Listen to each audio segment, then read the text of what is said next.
Kasunod ng taas presyo sa produktong petrolyo ngayong araw, sisimula naman bukas ang pamimigay ng fuel subsidy para sa mga pampublikong transportasyon. Ayon sa LTFRB, 10,000 pesos ang fuel subsidy para sa mga operator ng modern jeepney at UV Express. 6,500 pesos naman para sa mga operator ng iba pang pampublikong sasakyan.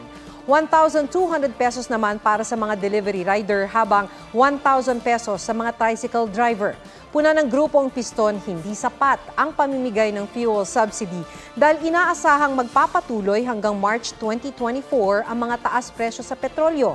Dapat pantay-pantay na 10,000 pesos daw ang fuel subsidy para sa lahat. Paliwanag ng LTFRB, batay sa dami ng kinokonsumong petrolyo ang halaga ng fuel subsidy.